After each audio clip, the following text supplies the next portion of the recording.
There are 340 people on that factory floor. Their names are on the payroll you sign every month. The building has your name above the door, not your father's name, not a bank's name, yours.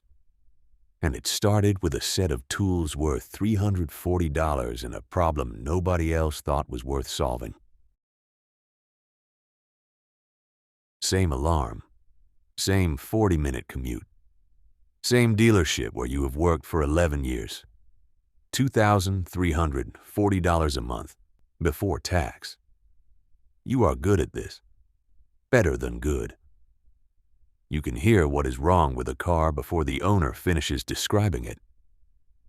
You can feel a misalignment through a steering wheel, read a tire for what it is not telling you. This is not a small thing.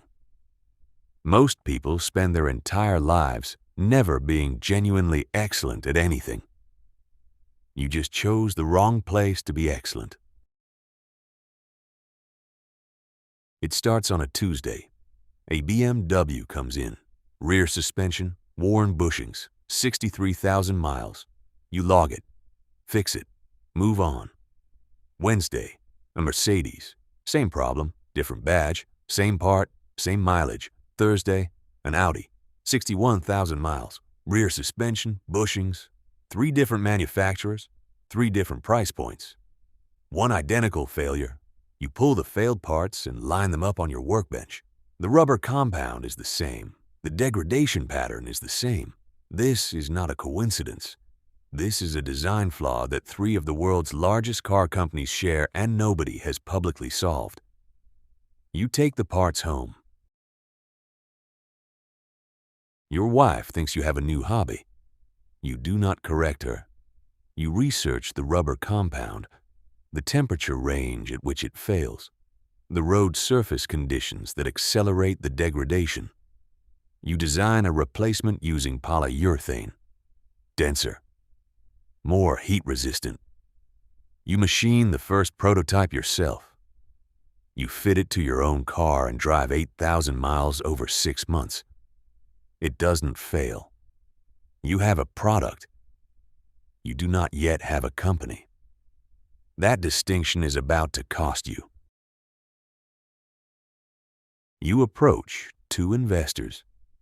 The first listens for 4 minutes, then asks if you have an engineering degree. You do not. He thanks you for your time. The second is more direct. He tells you the automotive parts market is controlled by companies with 40 years of supplier relationships and legal teams, built specifically to crush people like you. People like you. That phrase stays longer than it should. 3 friends say no. Your brother-in-law says it sounds risky. Nobody says yes, because you are a mechanic from a dealership with a prototype in a Ziploc bag and no proof it scales. They are not wrong to be cautious. They are wrong about what that means. You have $8,400 saved, 11 years of careful living. You take a $32,000 loan from the bank. The loan officer asks what experience you have running a business. You tell him honestly, none. He approves it anyway, because the numbers work and your credit is clean. You list the part online. 16 photos. 1 paragraph of technical explanation.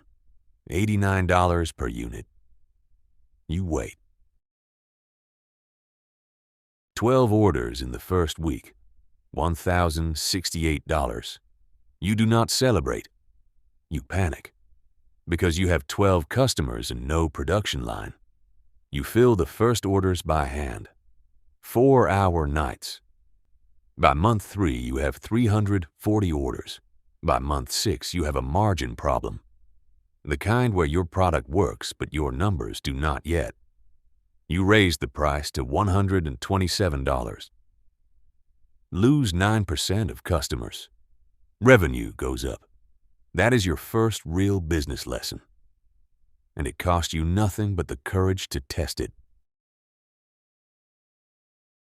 You hire 2 people, a machinist named Derek and a shipping coordinator named Priya. You cannot pay them what they are worth. You say this directly. They stay anyway. 14 months later, you have 11 people. The garage is gone. You have a unit in an industrial estate. Lease, $3,200 a month. It feels enormous. It is the smallest version of what this becomes. Month 19. Your primary supplier pulls the contract. They have been approached by a larger distributor. You are not large enough to matter to them. Without the supplier, you cannot fulfill 67% of your orders.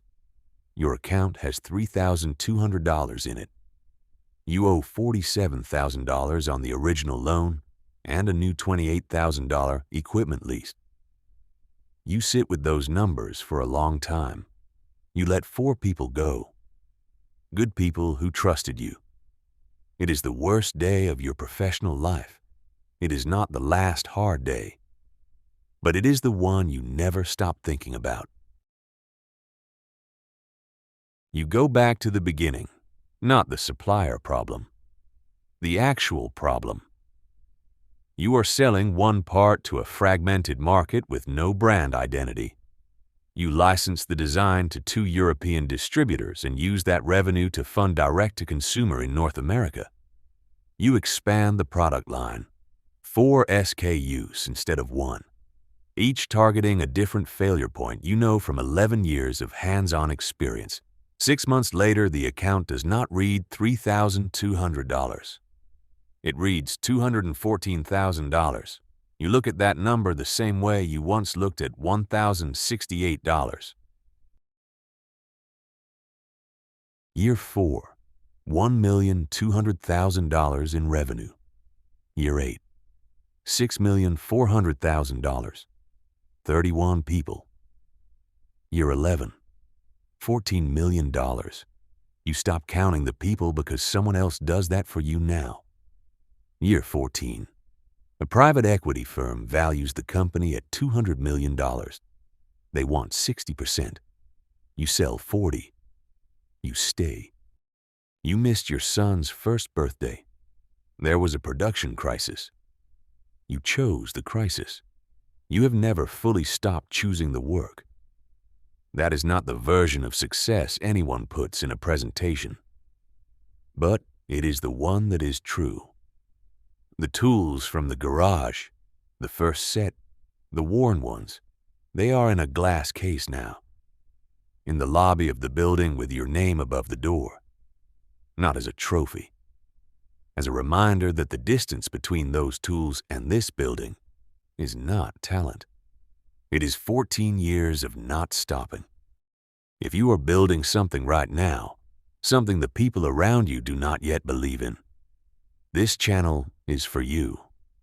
Subscribe, because next week we follow another person who started exactly where you are and did not stop.